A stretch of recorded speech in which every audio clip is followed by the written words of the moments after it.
মা, এক অক্ষরে মা। দুনিয়ার সবাই স্বার্থ চায়, স্বার্থ ছাড়া দুনিয়াতে লোক নাই, কিন্তু একজন মানুষ আছে স্বার্থ ছাড়া। তিনি কে? তিনি কে বলেন?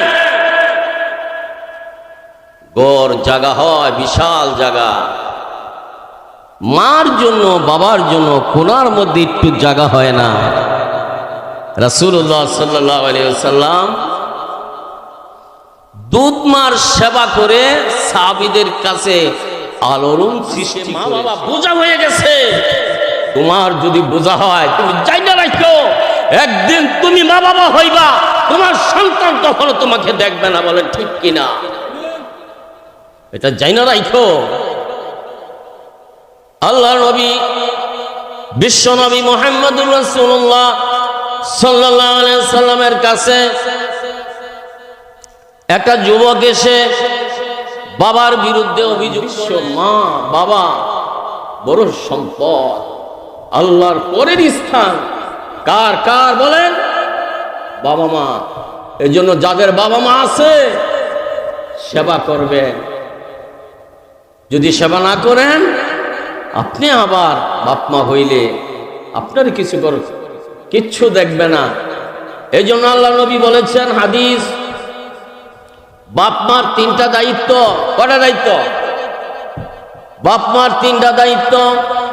আল্লাহ নবী বলেছেন, এক নম্বরে হলো সন্তান হইলে একটা অর্থবোধক নাম রাখা, টালটু ফালটু সেন্টু মিন্টু না রাখিয়া একটা ইসলামিক সুন্দর একটা অর্থবোধক তুমি নাম রাখো। দুই নম্বরে হলো দিন শিখাও, তাহলে তোমার মা বাবাকে তুমি আদর যত্ন স্নেহ ভালোবাসা দিতে পারবা। তোমার কাছে যদি দিন না থাকে, মা বাবার ইজ্জত তুমি কখনো করতে পারবা না। এই জন্য নবীজি বলছেন, এক নম্বরে ভালো নাম রাখো, দুই নম্বরে সন্তানকে সুশিক্ষা দাও, তিন নম্বরে হলো সন্তান বড় হয়ে গেলে, উপযুক্ত হয়ে গেলে, ছেলে হোক মেয়ে হোক, বিবাহের ব্যবস্থা করো। আল্লাহ তাআলা বলেছেন, ওয়াকাদা রাব্বুকা আল্লা তা'বুদু ইল্লা ইয়্যা ওয়া বিল ওয়ালিদাইনি ইহসানা। আল্লাহ বলতেছে এটা সিদ্ধান্ত, আমার সিদ্ধান্ত। কার সিদ্ধান্ত? আল্লাহর সিদ্ধান্ত। আল্লাহ বলতেছে, আমার ইবাদত করার পর তোমরা তোমাদের মা বাবার সেবা করবে, কথা মতো চলবে, তাদের আদর যত্ন করবে, স্নেহ করবে, মায়া মমতা করবে, যা যা প্রয়োজন সব করবে। কে বলেছেন? আল্লাহ বলেছেন। ওয়াবিল ওয়ালিদাইনি ইহসানা। ওয়াবিল ওয়ালিদাইনি বুঝাইছে দুজনকে, বিশেষ করে বৃদ্ধ বাবা মা, এদের সঙ্গে ইহসানা, দয়া করো, করুণা করো, ব্যবহারটা ভালো করো। রাসূলুল্লাহ সাল্লাল্লাহু আলাইহি ওয়াসাল্লাম বাবা মারে দেখে নাই, মারে দেখছে, ছোটকালেই তো মারা গেছে, কিন্তু দুধমার সাথে তিনি যে আচরণ করেছে, এই আচরণে সাহাবায়ে কেরাম খুশি হয়ে জিজ্ঞাসা করছে, ইয়া রাসূলুল্লাহ সাল্লাল্লাহু আলাইহি ওয়াসাল্লাম, একটা বৃদ্ধ মহিলা আসলো আর আপনি দাঁড়ায় গেলেন এবং গায়ের চাদরখানা বিছায়া দিলেন, কানে কানে কি যেন বললেন এবং মহিলাটা চলে গেল, বুঝতে পারলাম না। আপনি তো আলমের নবী, মানব জাতির শ্রেষ্ঠ মানব, নবীদেরও আপনি নবী। একজন বিদেশি মহিলা আপনার কাছে আসলো আর আপনি দাঁড়ায়া তার ইজ্জত করলেন এবং গায়ের চাদরখানা বিছায়ে দিলেন। এই মহিলাটা কে? নবীজি বললেন, সাহাবীরা, আমি আমার মা বাবাকে তো দেখি নাই, মাকে দেখেছিলাম, ছোট্টকালে আমার মা জননী চলে গেল, কিন্তু ইনি হলেন আমার দুধ মা হালিমাতুস সাদিয়া, যার দুধ পানে দাঁড়াতো, যার স্নেহের কারণে আমি বড় হয়েছি। ইনি হলেন সাদিয়াতু হালেমা, যার দুধের কারণে আমি আস্তে ধীরে ধীরে বড় হয়েছি। সাহাবীরা বলেন, ইয়া রাসূলুল্লাহ সাল্লাল্লাহু আলাইহি ওয়াসাল্লাম,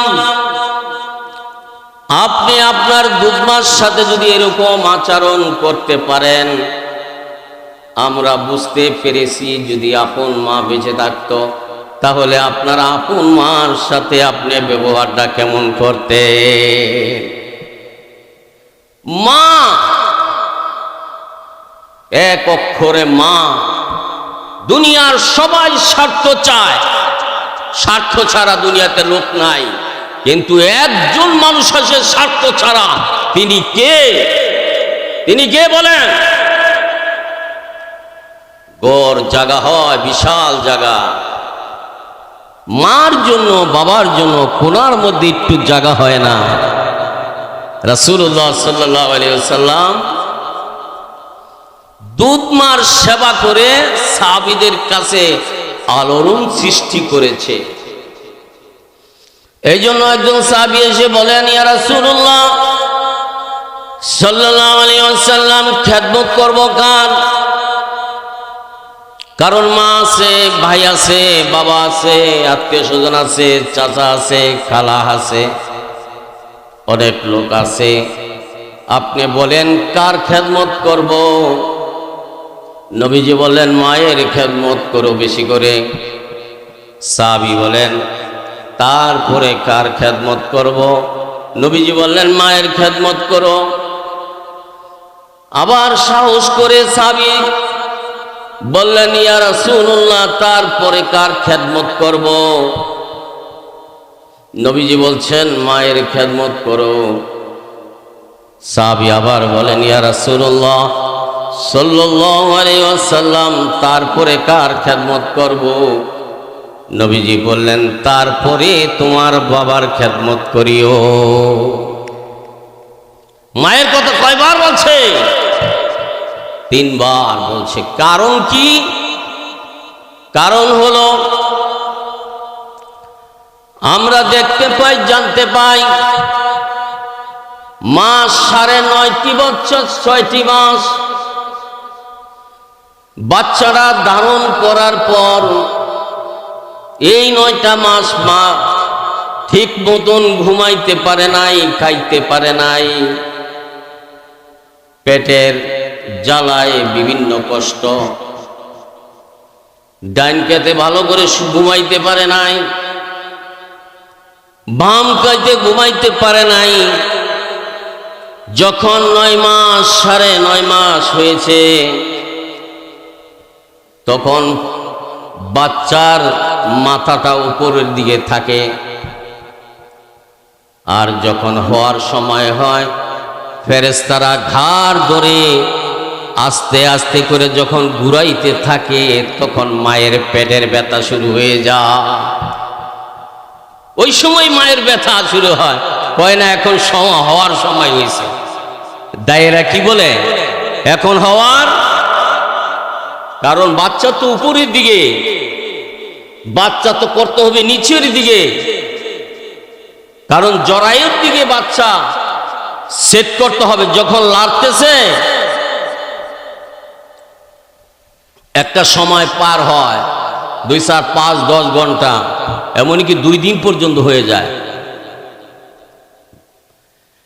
যখন ঘুরাইতে থাকে, ঘুরাইতে ঘুরাইতে পজিশন মতন যখন চলে আসে, তখন আল্লাহর হুকুমে বাচ্চাটা মায়ের কলিজার মধ্যে একটা লাথি মারে। লাথি মারার সঙ্গে সঙ্গে বাচ্চারা দুনিয়াতে চলে আসে। আল্লাহর নবী বলেন, তখন বাচ্চার মার জ্ঞান হারায় ফেলে। আল্লাহর নবী বলেন, মনে হয় উহুদের পাহাড়টা তার শরীরের মধ্যে চাপাই দিছে। এত কষ্ট, এত দুঃখ, এত ব্যথা, এই কষ্টর কারণে মার জ্ঞান হারায় ফেলে। নবীজি এই জন্যই বলছে মায়ের খেদমত করো, মায়ের খেদমত করো। এরপরও শান্তি নাই, কষ্ট আর কষ্ট। বাচ্চা দুনিয়াতে এসে গেল। সুম্মা নুখরিজুকুম তিফলা, বাচ্চার আকারে দুনিয়াতে আসলো। আসার পরে দিয়ে আল্লাহ মায়ের স্তনের মধ্যে রিজার্ভ করে রেখেছে দুধ বাচ্চার জন্য। একদিন না, 2 দিন না, 3 দিন না, 1 বছর না, গোটা 2টি বছর 36 মণ দুধ মা পান করে আছে। কয় মণ দুধ খাওয়াইছে বলেন? কয়ত মণ? তাফসীরে লেখছে 36 মণ দুধ 2টি বছরে খাওয়াইছে। আল্লাহ তাআলা বলেন ওয়াসাইনাল ইনসানা বিওয়ালিদাইহি ইহসানা হামালাতু উম্মুহু কুরহা ওয়া ওয়াদাআতুহু কুরহা ওয়া হামলুহু ওয়া ফিসালুহু সালাসুনা শাহরা। 2 বছর। এরপরে টোটাল 30টি মাস মা দুধ খাওয়ায় লালন পালন করে মোটামুটি একটা পর্যায়ে নিয়ে আসছে। হাঁটতে পারে, চলতে পারে, চাইতে পারে। এর আগে বাচ্চা কথা বলতে পারে নাই, শক্তি ছিল না। এজন্য আল্লাহ কোরআন শরীফের মধ্যে 30 মাসের কথা বলছে। আজকে মাকে চিনলাম না, বাবাকে চিনলাম না। যাদের বাবা মা দুনিয়াতে চলে গেছে, কবরের পাশে যা, আল্লাহ দোয়া শিখাই দিয়েছে। কোরআনে কারীমের মধ্যে আল্লাহ তাআলা স্পেশাল একটা দোয়া মায়ের জন্য, বাবার জন্য সেট করে রেখেছে। আল্লাহ বলেছেন রব্বিরহামহুমা কামা রব্বায়ানি সগীরা। আমার সাথে সাথে পড়েন রব্বিরহামহুমা কামা রব্বায়ানি সগীরা। আয় আল্লাহ, আমার মা বাবা যেইভাবে ছোটকালে আদর যত্ন স্নেহ লালন পালন করেছে, তুমিও তোমার রহমতের কোলে লালন পালন করো। বলেন ঠিক কিনা? দোয়া করতে পয়সা লাগে? বলেন দোয়া করতে পয়সা লাগে? কবরের পাশে যাবেন, মা বাবার কবরের পাশে গিয়ে দোয়া করবেন। যদি এই দোয়াও না পারেন, বাংলায় তো করতে পারবেন। কি বলেন? ঠিক কি ঠিক না? কবরের পাশে গিয়ে বলবেন আল্লাহ, আমার মা বাবা আমার জন্য কত কষ্ট করেছে, খেয়ে না খেয়ে আদর যত্ন স্নেহ করেছে, তুমি আমার মা বাপরে মাফ করে দাও। আল্লাহর নবী বলেছেন দোয়া করতে দেরি, আল্লাহর কাছে বলতে যা দেরি।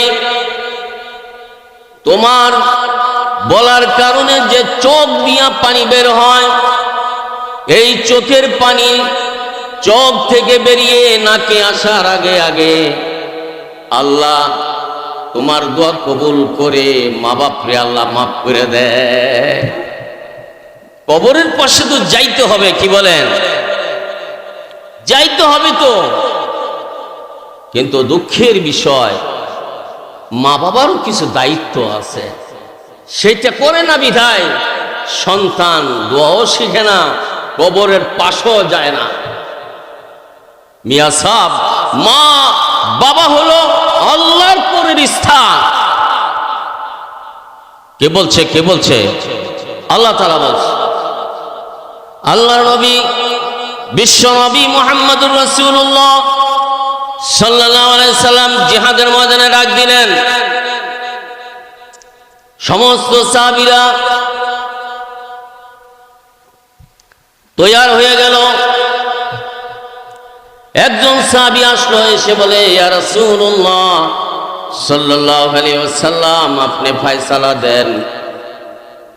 আমার মা জননী বাড়িতে অসুস্থ, প্যারালাইসিসের রোগীর মতো শুয়ে থাকে, লড়তে পারে না, চলতে পারে না, খাওয়াই দিতে হয়, প্রস্রাব পায়খানা পরিষ্কার করতে হয়। আপনি ফয়সালা দেন, আমি কি জিহাদের ময়দানে যাব নাকি মায়ের খেদমত করব? নবীজি বলেন, সাহাবী, জিহাদের ময়দানে যাওয়ার দরকার নাই, তুমি তোমার মায়ের কাছে যাও, বৃদ্ধ মায়ের কাছে যাও, সেবা করো, খাওয়ার ব্যবস্থা করো। যেহেতু তিনি অসুস্থ, তার খাওয়া দাওয়ার ব্যবস্থা করো। সাহাবী বলেন, ইয়া রাসূলুল্লাহ সাল্লাল্লাহু আলাইহি ওয়াসাল্লাম, আমার তো ইচ্ছা ছিল জিহাদের ময়দানে গিয়ে, আল্লাহর রাস্তায় গিয়ে আমার তাজা রক্তটা আমি ইসলামের জন্য দিয়ে দেই। আমার তো ইচ্ছা আমার তাজা রক্তটা আমি ইসলামের জন্য দিয়ে দেই। নবীজি বলেন, সাহাবী, জিহাদের ময়দানে না গিয়েও যদি তুমি তোমার মায়ের খেদমত করতে পারো, আর এই মা যদি তোমার খেদমতে খুশি হয়ে যায়, আল্লাহ তাআলা তোমাকে জিহাদের সওয়াব দিয়ে তোমাকে জান্নাত দিয়ে দিবে, তোমাকে জান্নাত দিয়ে দিবে। এই জন্য ইমাম শাফি রহমতুল্লাহ আলাইহি এই হাদিস তিনি দেখার পর মায়ের সেবা করতেন, মায়ের সেবা করতেন। প্রতিদিন এসে ইমাম শাফি রহমতুল্লাহ আলাইহি মায়ের পাড়া ধুইয়া দিতেন, ধোয়ার পর সরষের তেল দিতেন, তেল মালিশ করতেন, জাইতুনের তেল দিয়া পাউটা মুছে দিতেন, মধ্যে মধ্যে চুমা দিতেন। মা বলতেন, শাফি, এইটা কি করস? এতক্ষণ তো খেদমত করতেছিলি, ভালোই করতেছিলি, এখন বুঝলাম না তুই আমার পায়ের মধ্যে চুমা দেস কেন? ইমাম শাফি রহমতুল্লাহ আলাইহি বলেন, আল্লাহর নবী, বিশ্ব নবী মুহাম্মদুর রাসূলুল্লাহ সাল্লাল্লাহু আলাইহি সাল্লাম বলেছেন, মায়ের পায়ের নিচে আল্লাহর জান্নাত রাখছে, এই জন্য তোমার পায়ে চুমা দিয়া দিয়াই আমি জান্নাত কামাই করতেছি। তোমার পায়ে চুমা দিয়ে আমি জান্নাত কামাই করতেছি। আজকে মা বাবা বোঝা হয়ে গেছে। তোমার যদি বোঝা হয়, তুমি জাইনা রাখো, একদিন তুমি মা বাবা হইবা, তোমার সন্তান তখন তোমাকে দেখবে না। বলেন ঠিক কিনা? এটা জাইনা রাখো। আল্লাহ নবী, বিশ্ব নবী মুহাম্মদুর রাসূলুল্লাহ সাল্লাল্লাহু আলাইহি সাল্লামের কাছে একটা যুবক এসে বাবার বিরুদ্ধে অভিযোগ করলেন। বললেন, বাবা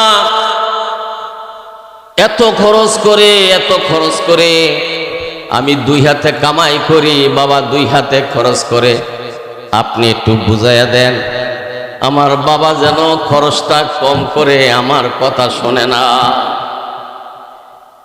নবীজি একজন লোক পাঠাইলেন, যাও এই সাহাবীর বাপেরে ডেকে নিয়ে আসো। তো বাপের কাছে সাহাবী গিয়া বলছে, আল্লাহর নবী, বিশ্ব নবী মুহাম্মদুর রাসূলুল্লাহ সাল্লাল্লাহু আলাইহি সাল্লাম যাওয়ার জন্য আপনাকে বলেছে। তিনি বললেন, হঠাৎ করে অবেলা, যে সময় তো যাওয়ার কথা না, কারণ আমরা নামাজের সময় যাই, জোহরে যাই, আসরে যাই, মাগরিবে যাই, এশা যাই, ফজরে গিয়া নবীর সঙ্গে দেখা করি, কিন্তু বুঝতে পারলাম না আজকে নবীজি অবেলা এই সময় নবীজি ডাকলো, কারণটা কি বুঝতে পারলাম না। ওখানে কি নবীর সামনে কেউ কি বসা আছে কিনা? বলে হ, তোমার বাবা, তোমার সন্তান নবীর পাশে বসা। তখন তিনি কিছু কবিতা আবৃত্তি করলেন, মনে মনে কিছু কবিতা আবৃত্তি করলেন। করার পরে দিয়ে জিবরাইল আইসা নবীরে শোনাইতেছে। ও যখন আসবে, আগে ওর কবিতার মধ্যে কি রহস্য আছে, ওই গোপনে গোপনে ঠোঁট লাইরে লাইরে কি কবিতা পাঠ করছে, এইটা আগে জানবেন, এরপর হইল কথা। বাবা আসছে, আইসাদের ছেলে নবীর পাশে বসা। নবীজি বললেন, সাহাবী, আমি যখন খবর দিলাম তুমি যখন আসতেছিলে, আসছো ভালো কথা, কিন্তু মনে মনে কি কবিতাগুলো আবৃত্তি করলা, তুমি একটু আমাকে শোনাও। সাহাবী বলে, ইয়া রাসূলুল্লাহ সাল্লাল্লাহু আলাইহি ওয়াসাল্লাম, কবিতা আবৃত্তি করেছি, দুনিয়ার কারো কাছে আপনি বলি নাই, আপনি কেমন করে জানলেন? আল্লাহ নবী, বিশ্ব নবী মুহাম্মদুর রাসূলুল্লাহ সাল্লাল্লাহু আলাইহি ওয়াসাল্লাম বলেন, এই মাত্র জিবরাইল আসে, আর মনে মনে যে তুমি কবিতা আবৃত্তি করছো, এগুলো আমারে শোনাইছে। তুমি কি মনে মনে কবিতা আবৃত্তি করছো, আমার একটু শোনাও। বলছে, নবী, যখন আমি একা ছিলাম, কবিতার অর্থগুলি হলো এই, যখন আমি একা ছিলাম, বড় আশা ছিল একটা বিবাহ কর্ম, বিবাহ করেছি। আশা ছিল সন্তান হবে, আল্লাহ সন্তানও দিছে। আশা ছিল এই সন্তান নিয়ে সুখ শান্তিতে থাকবো, ভালো পরিবেশে থাকবো। আজকে সন্তান আমার বিরুদ্ধে আপনার কাছে নালিশ করে, এই জন্যই কবিতাগুলো আবৃত্তি করছি।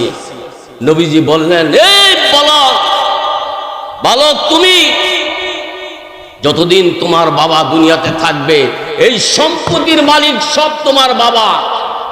নবীজি ঘাড় ধরে তার ঘর থেকে বের করে দিলেন। সন্তানকে নবীজি প্রশ্রয় দিলেন না। বলার উদ্দেশ্য এইটাই, বাপ মার কাছে সন্তান কিছু না, যদি বড় হয়ে যায়, যত বড়ই হোক বাপ মার কাছে সন্তান। আজকে একটা প্রবাদ আছে, ক্ষেতের চাকা খেতেই ভাঙতে হয়। আপনি যদি আপনার বাবাকে সুখ শান্তি না দেন, আদর স্নেহ যত্ন না করেন, তাহলে ভবিষ্যতে আপনার সন্তান আপনাকে কখনো করবে না। রাসূলুল্লাহ সাল্লাল্লাহু আলাইহি সাল্লাম বড় কেঁদেছেন মায়ের জন্য। বাপকে তো দেখে নাই, মদিনায় দেখতে গেছিলেন, ওখানে কবর জিয়ারতের জন্য নবীজি গেছিলেন। যখন আসার পথে আবুয়া নামক জায়গার মধ্যে আসলেন, তখন মা অসুস্থ হয়ে পড়লেন, প্রচন্ড জ্বর গায়ে, মা কাঁদে, মোহাম্মদ আমিন আয়, আমার কোলে আয়, আমার গায়ে যে জ্বর, সম্ভবত আমি আর বাঁচব না। বড় আশা ছিল তোরে নিয়া সুখ শান্তিতে মক্কায় থাকবো, কিন্তু আমার মনে বলতেছে আমি আর বাঁচব না। উম্মে আইমানকে দেখে বলছে, উম্মে আইমান, তোর কাছে মোহাম্মদ আমিনকে আমি আমানত রেখে গেলাম, আমার সন্তান মোহাম্মদ আমিনকে দেখে রাখো।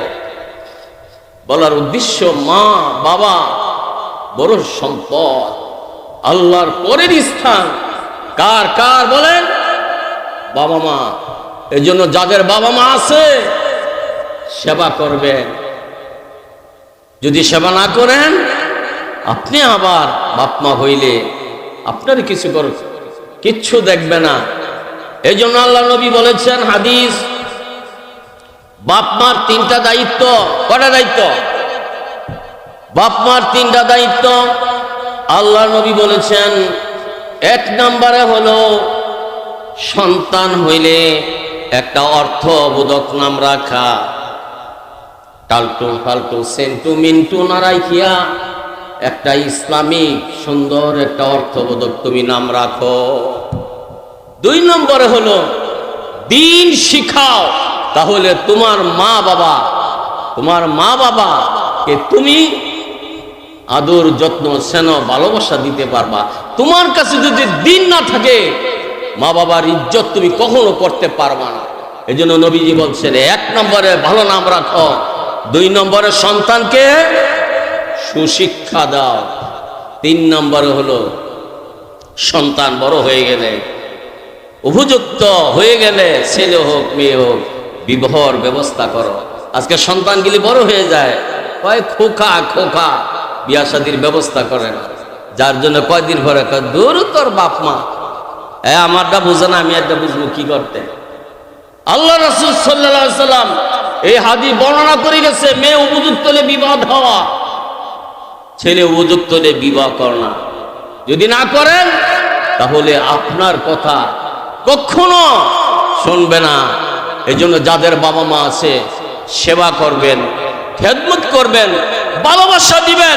আপনি যা খান তা খাওয়াইবেন। আর যদি বাপ মা না থাকে, কবরের পাশে গিয়া অন্তত বলবেন, রব্বির হামহুমা কামা রব্বায়ানি। দোয়াটা করতে পারবেন তো? আর যদি তাও না জানেন, বাংলায় বলবেন, আল্লাহ আমার মা বাপরে আপনি মাফ করে, আমার মা বাপরে আপনি মাফ করে দেন।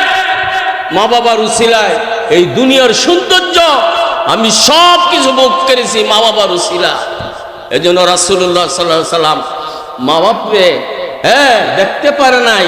মা ছোট গালি গেছে, বাপ তো আগেই গেছে গা, কিন্তু মার সমতুল্য যারা ছিল অথবা দুধ মা ছিল, এদেরকে নবীজি খুব ইজ্জত করছে। আইমান লালন পালন করেছে, আইমানকে মায়ের সমতুল্য মর্যাদা দিয়েছে। আমাদের দেশে অনেক সময় মা মারা গেলে বাপে আরেকটা বিবাহ করে। একটা প্রবাদ আছে, এটা কি মা, এটা কি মা বলে? সৎ মা। সৎ মা হোক, কিন্তু আপন মার মতো মর্যাদা দিতে হবে, বলেন ঠিক কিনা? আল্লাহ তাআলা আমাদের সকলকে মায়ের মর্যাদা দেওয়ার তৌফিক দান করুন, বলুন আমিন। আমাদের এখানে অনেকে আছে, মা চলে গেছে, বাবা চলে গেছে, মসজিদে যাইবেন, গিয়ে দোয়া করবেন মা বাবার জন্য। মা বাবার আপনার হক রয়ে গেছে, আপনার জন্য আপনার প্রতি হক রয়েছে। আর কিছু না, 2 রাকাত নামাজ পড়েন, একটু তেলাওয়াত করেন, কইরে উপরওয়ালার কাছে হাত উঠান। উঠাইতে দেরি, কবুল হইতে দেরি নাই। কবুল হইতে আলকামা রাদিয়াল্লাহু তাআলা আনহু নবীর সাহাবী ছিল, কালমা নসিব হচ্ছে না, মরতেছে, কালমা হচ্ছে না। নবীজি বললেন, সাহাবীরা আলকামার কালেমাটা শিখাই দাও, পড়ো সামনে। বলছে, ইয়া রাসূলুল্লাহ পড়তেছি, মুগ্ধ আসে না। কয় তার মা কি আছে? কয় হ্যাঁ আছে। গিয়া বলছে, আপনার সন্তান কালেমা হচ্ছে না, আপনি ওরে মাফ করে দেন। কয় না, আমি মাফ করতে পারবো না। দেখি এখন পড়তেছে, আর কালেমা সাথে সাথে মুখ দিয়া তালকিন করতেছে, চিৎকারে বলে সুবহানাল্লাহ। এই জন্য মা বাপ যেন বোঝা না হয়। এত বড় জায়গা হয়, কিন্তু ছোট্ট একটু জায়গার মধ্যে মায়ের জায়গাটা হয় না, এটা দুঃখজনক কথা। এই জন্য মা বাবার জন্য সকলেই দোয়া করবেন, নিজের জন্য দোয়া করবেন, জাতির জন্য দোয়া করবেন, পরিবারের জন্য দোয়া করবেন, সারা আলমের জন্য দোয়া করবেন। আল্লাহ তাআলা আমাদের সকলকে, যাদের মা বাবা বেঁচে আছে, সেবা করার তৌফিক দান করুন, বলুন আমিন। যারা দুনিয়া থেকে চলে গেছে, আমরা যেন সব সময় দোয়া করতে পারি, সেই তৌফিক যেন আমরা দোয়া করি। একটু দুরূদ শরীফ পড়ি। আল্লাহুম্মা সাল্লি আলা মুহাম্মাদ ওয়া আলা আলি মুহাম্মাদ কামা সাল্লাইতা আলা ইব্রাহিম ওয়া আলা আলি ইব্রাহিম ইন্নাকা হামিদুম মাজিদ।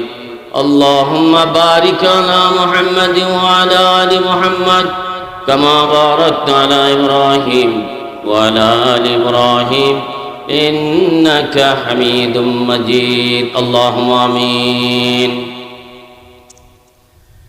ربنا ظلمنا أنفسنا وإن لم تغفر لنا وترحمنا لنكونن من الخاسرين.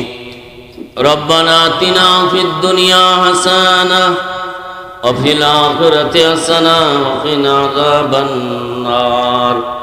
رب اجعلني مقيم الصلاة ومن ذريتي ربنا وتقبل دعاء. يا حي يا قيوم برحمتك نستغيث. اللهم اهد بنا واهد الناس جميعا اللهم إنا نسألك الهدى والتقى والعفاف والغنى رب ارحمهما كما ربياني صغيرا رب ارحمهما كما ربياني صغيرا رب ارحمهما كما ربياني صغيرا رب العالمين আয় আল্লাহ আমি গুনাহগার কমজোর এলাকার মুরব্বীদেরকে নিয়ে পর্দার আড়ালের মা বোনদেরকে নিয়ে আমাদের আত্মীয় স্বজন ভাই ব্রাদার যুবক যুবতী শিশু বাচ্চাদেরকে নিয়ে গুনার আসামি হইয়া কাঙ্গালের মতো ভিক্ষুকের মতো তোমার সেই দরবারে হাত বাড়াইলাম মেহেরবানি করে আমাদের হাতগুলা কবুল করে নাও রব্বুল আলামিন জীবন বড় গুনাহ করেছি রে মালিক জানিয়া গুনাহ করেছি না জানিয়া গুনাহ করেছি কবিরা সগীরা শিরকি বাতিল ইচ্ছায় অনিচ্ছায় রাতের অন্ধকারে দিনের আলোতে আয় আল্লাহ পাহাড় পরিমাণ গুনাহ করেছি এমন গুনাহ করেছি দুনিয়ার কেউ দেখে নাই তুমি দেখছো আল্লাহ মেহেরবানি করে আমাদের গুনাহগুলো মাফ করে দাও আমাদের গুনাহগুলো নেক দিয়া তুমি পাল্টায়া দাও রব্বুল আলামিন আমাদের সকলের মা বাবা দাদা দাদি নানা নানি আত্মীয় স্বজন ভাই বন্ধু যাহারা হাজার হাজার মন মাটি বুকের মধ্যে নিয়ে জঙ্গলার মধ্যে গুরুস্থানে শায়িত রব্বুল আলামিন তাদের কবরগুলো কিয়ামত পর্যন্ত জান্নাতের টুকরা বানায়া দাও রব্বুল আলামিন আমার মা জননী দুনিয়া থেকে চলে গেছে আমাদের বংশধর যারা চলে গেছে তাদের কবর জান্নাতের টুকরা বানায়া দাও আব্বা জান বৃদ্ধ মানুষ আল্লাহ তোমার হুকুম ঠিক মতন পালন করতে পারে না বাপজানের হায়াতের মধ্যে বরকত দিয়া দাও আল্লাহ আল্লাহ খাস করে এই মাহফিলের আসবেন আমার বড় ভাই বড় সাহস করে এই অ্যারেঞ্জমেন্টটা করেছে নাজাতের জরিয়া কিয়ামতের দিন তুমি বানায়া দিও ছেলেরা বিবি বাচ্চা আয় আল্লাহ ছেলের বউ যারা আছে সকলের হায়াতের মধ্যে বরকত দিয়ে দাও স্বাস্থ্যের মধ্যে বরকত দিয়ে দাও জান মালের হেফাজত করো আল্লাহ প্রতি বছর যেন এই সুন্দর একটা মাহফিলের আয়োজন করতে পারে তৌফিক দান করো আয় আল্লাহ সোনার মক্কা মদিনা আমাদের সকলের যাইতে মনে চায় টাকার অভাবে যাইতে পারি না অসুস্থতার কারণে যাইতে পারি না রব্বুল আলামিন সোনার মক্কা মদিনা আমাদের জিয়ারত বারবার নসিব করে দাও রব্বুল আলামিন আমাদের মউতটা তুমি তোমার রাস্তায় দিয়ে দিও আল্লাহ মসজিদের মধ্যে মউত দিও রমজান মাসে মউত দিয়া দিও আয় আল্লাহ তোমার কুদরতি পায়ে সেজদা দিয়া থাকলে তুমি মউত পাঠাইয়া দিও কবরের জায়গা বড় শান্তি অন্ধকারের জায়গা পোকামাকড়ের জায়গা সাপ বিচ্ছুর জায়গা কেউ নাই কিন্তু তুমি তো আছো আল্লাহ ওই কবরের মধ্যে তুমি আমাদের সাথী হয়ে যাও রব্বুল আলামিন যেই দিন নাকি মউতের বিছানায় শুয়ে যাব তোমার বন্ধুর কালেমা বারবার নসিব করে দিও লা ইলাহা ইল্লাল্লাহু মুহাম্মাদুর রাসূলুল্লাহ আসসালামু আলাইকুম ওয়া রাহমাতুল্লাহি ওয়া বারাকাতুহু। মাফ